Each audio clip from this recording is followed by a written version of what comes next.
الملك القدوس خطیب السلام حج شیخ دکتر علی بن عبد الرحمن الحذیفی نے پہلے سلام کیا اور اس کے بعد اب خطبہ شروع کر دیا ہے۔ اللہ کی حمد بیان کریں۔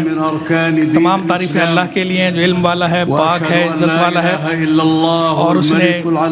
حج کو رکن قرار دیا ہے دین کا۔ ہم گواہی دیتے ہیں کہ اللہ کے سوا کوئی معبود نہیں، اور ہم گواہی دیتے ہیں کہ محمد ہمارے سردار اللہ کے بندے اور اس کے رسول ہیں، مخلوق میں سب سے بہترین ہیں۔ ان کی آل پر، ان کے اصحاب پر، ان کے پیروکاروں پر سب سے افضل درود و سلام نازل ہو۔ حمد و صلات کے بعد اے لوگو، تم پر اللہ کا تقوی اختیار کرنا لازم ہے، اسی میں آخرت کی نجات ہے۔ اللہ تبارک و تعالی نے ارشاد فرمایا سورہ حج کے آغاز میں، اے لوگو اپنے رب کا تقوی اختیار کرو، بے شک قیامت کا زلزلہ عظیم چیز ہے۔ جب تم دیکھو گے کہ ہر حمل والی اپنا حمل جن دے گی، اپنا حمل گرا دے گی، اور لوگوں کو تم دیکھو گے نشے کی حالت میں ہوں گے، اور وہ حقیقت میں نشے میں نہیں ہوں گے، لیکن اللہ کا عذاب شدید ہے۔ اور اللہ کے تقوی میں سے قیامت کی تیاری کرنا، اور نیکیاں کرنا، اور گناہ چھوڑ دینا، یہ تقوی میں شمار ہے۔ اللہ تعالیٰ نے ارشاد فرمایا یہ اس لیے کہ اللہ ہی حق ہے، اور وہی مردوں کو زندہ کرتا ہے، اور وہ ہر چیز پر قادر ہے، اور قیامت ضرور آئے گی، اس میں کوئی شک نہیں۔ اور جو اللہ تبارک و تعالیٰ قبر میں موجود لوگوں کو اٹھائے گا، اور آخرت کے لیے تیاری کرنا بھی تقوی کا حصہ ہے۔ اور آخرت کی تیاری میں یہ بات شامل ہے کہ اللہ کی توحید اختیار کرو اور اکیلے اللہ کی عبادت کرو، اور اللہ کے سوا کسی سے دعا نہ مانگو۔ اور اللہ کے سوا کسی کی عبادت کیسے کی جا سکتی ہے کہ اللہ ہی نفع دینے والا ہے، اللہ ہی نقصان پہنچانے والا ہے۔ کیا ہی عمدہ مولا ہے اور کیا ہی عمدہ خاندان ہے۔ اللہ تبارک و تعالیٰ نے فرمایا جو اللہ سے شرک کرے تو وہ ایسا ہے گویا آسمان سے گر گیا، آسمان سے گرا اور اسے پرندے نے اچک لیا یا ہواؤں نے اسے دور دراز مقام پہ پہنچا دیا۔ اور اہل ایمان کا شعار توحید ہے، اللہ کی توحید اختیار کرنا اہل ایمان کا شعار ہے۔ اللہ سبحانہ وتعالی نے فرمایا تمہارا معبود ایک معبود ہے، تو اس اسلام لاؤ، اس کے حضور سر رکھو، اور جو اطاعت والے ہیں ان کو خوشخبری دو۔ اور وہ لوگ کہ جب اللہ کا ذکر کیا جاتا ہے ان کے دل ڈر جاتے ہیں اور نماز قائم کرتے ہیں،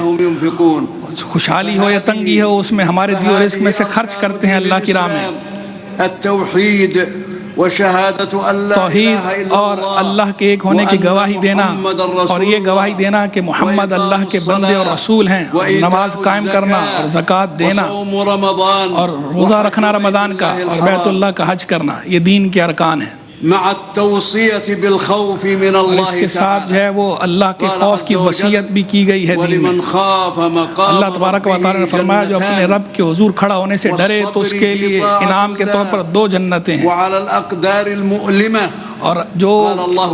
برائیاں پہنچیں اس پر صبر کرے، تکلیف پہنچے اس پر صبر کرنا، تقدیر پہ راضی رہنا، یہ بھی دین کا حصہ ہے۔ اللہ نے فرمایا کہ جو صبر کرنے والے ہیں انہیں بے حساب پورا اجر دیا جائے گا، اور اللہ کی نعمتوں پر شکر کرنا بھی دین کا حصہ ہے۔ اللہ تبارک و تعالیٰ نے فرمایا اسی طرح ہم نے اسے تمہارے لیے مسخر کر دیا ہے تاکہ تم شکر کرو، اور اللہ کے لیے اور اللہ کے طریقے رائج ہیں مخلوق میں، بندے پر لازم ہے کہ اس پر ایمان لائے، اور جو اللہ کی مخلوق میں اللہ نے جو فائدے رکھے ہیں ان سے استفادہ کرے اور اللہ کا شکر بجا لائے۔ تو اللہ تبارک و تعالیٰ نے فرمایا کہ اللہ ان کے لیے اور بڑھا دیتا ہے جو ایمان والے ہیں،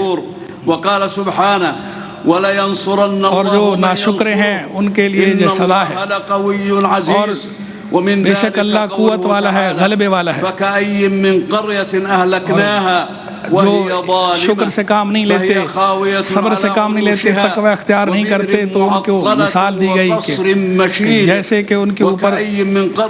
ایسی بستی ہے کہ جو بستی ہے ظالم بستی ہے، ان کے اوپر عذاب نازل ہوا۔ اللہ تبارک و تعالیٰ نے اپنے ابراہیم خلیل کو حکم ارشاد فرمایا،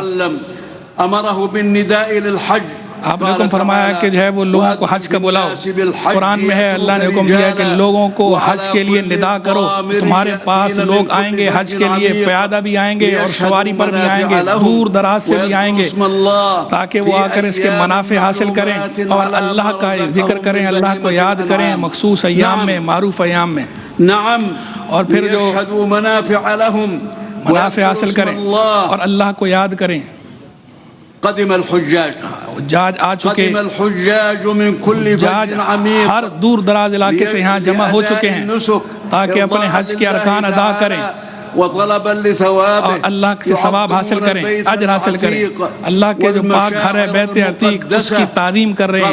مشاعر مقدسہ کی تعظیم کر رہے ہیں۔ اللہ تبارک و تعالیٰ فرمایا مسجد الحرام جسے ہم نے لوگوں کے لیے بنایا ہے برابر، چاہے وہاں کا رہنے والا ہو یا باہر سے آنے والا ہو، اس کے لیے برابر کا حق ہے اس میں،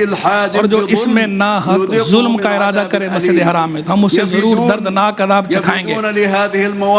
تو وہ یہاں آ کر جو ہے وہ فائدہ اٹھاتے ہیں جیسے لوگ فائدے اٹھاتے ہیں۔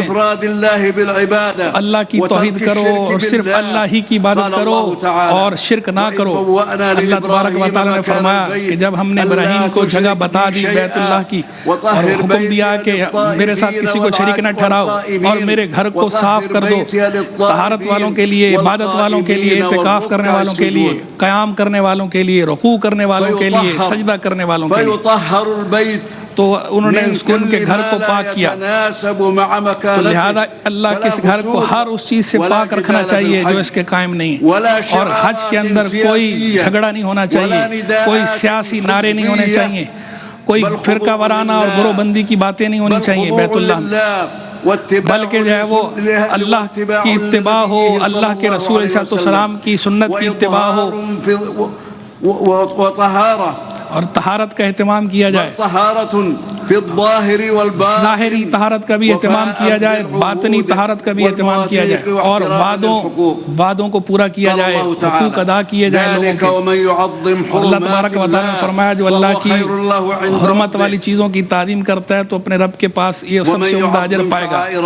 اور جو اللہ کے شاعر کی تعظیم کرتا ہے تو یہ دلوں کے تقویٰ میں سے ہے۔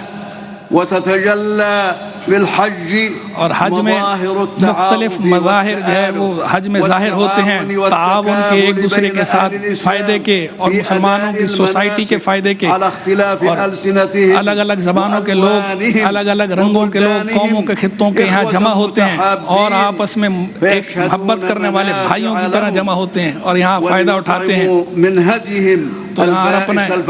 اور وہ محتاج کو بھی کھلاتے ہیں، محتاج کو، فقیر کو کھانا کھلاتے ہیں، اور سچ بولنا چاہیے اپنے قول میں بھی اور افعال میں بھی سچا ہونا چاہیے۔ اللہ تبارک و تعالیٰ نے فرمایا کہ جھوٹی بات سے بچو۔ عرفات کے موقع پر، یہاں عرفات کے موقع پر اللہ تبارک و تعالیٰ اے حاجیوں تم پہ اللہ تبارک و تعالیٰ فخر فرما رہا ہے فرشتوں کے سامنے، یہ بڑا عظیم موقف ہے، عظیم جگہ ہے جہاں تم موجود ہو، اور اسی دن کے لیے اللہ نے فرمایا تھا کہ میں نے آج کے دن دین کامل کر دیا اور تم پہ اپنی نعمت تام کر دی اور تمہارے لیے اسلام کو بطور دین کے چن لیا۔ تو اپنے نبی علیہ السلام کی سنت کی اتباع کرو کہ انہوں نے یہاں پر ظہر اور عصر کو جمع کیا اور قصر کے طور پہ نماز پڑھی، پھر اس کے بعد غروب شمس تک اللہ کے ذکر میں اور دعا میں مشغول رہے، پھر غروب شمس کے بعد وہ مزدلفہ تشریف لے گئے، جیسے کہ اللہ تبارک و تعالیٰ نے فرمایا کہ جب تم جو ہے وہ یہاں پر قیام کرو، اس کے بعد عرفات سے جاؤ، اللہ کو مشاعر حرام کے پاس جا کر اللہ کو یاد کرو، اور وہاں جس طرح تمہیں سکھایا گیا ہے اس طرح اللہ کو یاد کرو۔ اور جب صبح کا وقت ہوا، صبح کے وقت عید کے دن آپ مینا تشریف لے گئے۔ اللہ تبارک و تعالیٰ نے فرمایا، اس کا بھی حکم دیا ہے کہ وہاں سے پلٹو جہاں سے لوگ پلٹے تھے، اور اللہ سے استغفار کرو، بے شک وہ معاف فرمانے والا، رحم کرنے والا۔ تو آپ نے پہلے جمرہ عقبہ آپ نے رمی سے مار کیا، کنکریاں ماری، پھر آپ نے حلق کروایا، پھر آپ نے طواف زیارہ کیا ثم ليقضوا تفثهم تو اللہ تبارک و تعالیٰ نے اس کے بارے میں حکم ارشاد فرما رہا ہے کہ اپنی نظریں پوری کرو اور بیت العتیق کا طواف کرو اور آپ نے پرسکون انداز میں بردباری کے ساتھ باوقار انداز میں یہ سارے معاملات کیے اور جو آپ کو ہدایات یہاں پر دیے گئی ہیں ان ہدایات کی آپ کو فالو کریں اور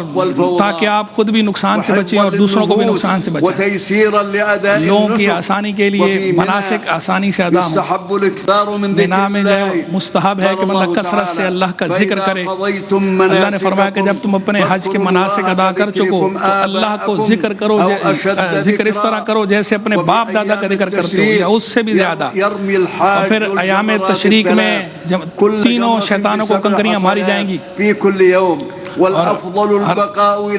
افضل یہ ہے کہ بندہ 13 ذوالحجہ تک بھی وہاں رہے لیکن اگر کوئی پہلے 2 دنوں میں کر لے تیسرے 13ویں کو وہاں نہ رکنا چاہے تو یہ اس کی بھی اسے اجازت ہے اور اللہ تبارک و تعالیٰ نے فرمایا اللہ کو گنے ہوئے دنوں میں یاد کرو اور اگر کوئی جلدی کر لے تو اس میں کوئی حرج نہیں ہے اور جو ہے وہ دیر سے کرے اس کے لیے افضل ہے تو یہ نبی پاک علیہ السلام کا طریقہ تھا تو سفر سے پہلے اللہ کے محبوب علیہ السلام نے طواف وداع فرمایا تو اللہ تبارک و تعالیٰ نے فرمایا کہ اللہ نے دین میں تمہارے لیے کوئی تنگی نہیں رکھی اور یہ تمہارے باپ ابراہیم کا دین ہے اور تم سے پہلے اسلام کا نام تمہیں عطا فرمایا گیا مسلمان کا نام تمہیں عطا فرمایا اور اللہ کے محبوب علیہ السلام لوگوں پر گواہ ہیں تم لوگوں پر گواہ ہو اللہ کے نبی تم پر گواہ ہیں تم نماز ادا کرو زکوٰۃ ادا کرو نماز پڑھو اللہ تمہارا مولا ہے اور کیا ہی عمدہ مولا اور کیا ہی عمدہ مددگار ہے اور یہ بھی جو ہے وہ سعادت کی بات ہے کہ بندہ کثرت سے اللہ کو یاد کرے حج کے دنوں میں اور یہ دعا کثرت سے بندہ کرے کہ یہ قبولیت کی امید ہے یہاں پر کیونکہ حدیث مبارک کے اندر آیا کہ سب سے افضل دعا یوم عرفہ کی دعا ہے اور سب سے عمدہ دعا وہ جو میں نے بھی کی اور مجھ سے پہلے نبیوں نے بھی کی اور وہ یہ ہے کہ لا الہ الا چوتھا کلمہ جو ہے وہ اللہ کے محبوب نے بیان فرمایا تھا کہ چوتھا کلمہ یہاں پڑھا جائے جو میں نے بھی پڑھا مجھ سے پہلے نبیوں نے بھی پڑھا سب سے افضل دعا یہ ہے لا الہ الا اللہ وحدہ لا شریک لہ لہ الملک والحمد للہ وعلی کل شیء قدیر اس کے بعد تکبیر کی جائے اور جو ہے وہ اللہ تعالیٰ جو تکبر اختیار کرے اللہ کی عبادت سے تو اللہ تبارک و تعالیٰ اسے دوزخ میں اوندھے منہ ڈالے گا اور جو یہ دعا کریں کہ اللہ ہمیں دنیا میں بھی اچھائی عطا فرما آخرت میں بھی اچھائی عطا فرما اور نار دوزخ سے بچا تو اللہ تبارک و تعالیٰ انہیں عطا فرمائے گا جو انہوں نے کیا اس میں سے انہیں حصہ ملے گا اور اللہ جلدی حساب کرنے والا ہے تو صلہ رحمی کرو اے اللہ ان کو مغفرت فرما ان کے گناہ معاف فرما یہ اپنے علاقوں کو حاجی لوٹیں تو سلامتی کے ساتھ لوٹیں اجر کے ساتھ لوٹیں اللہ ان کو اتحاد اور اتفاق کی دولت عطا فرما مسلمانوں کو اتفاق عطا فرما مسلمانوں کو اور اسلام کو عزت عطا فرما ان کے حالات کی اصلاح فرما اور انہیں کلمہ حق پر جمع فرما اور مسلمانوں کے تمام امور کا کفیل ہو جا اور ان کے دینی اور دنیاوی تمام امور کی اصلاح فرما اور ان کے تمام امور کی کفالت فرما ان کے دینی دنیاوی تمام امور کی یا اللہ کفالت فرما رب العالمین اے اللہ توفیق عطا فرما اب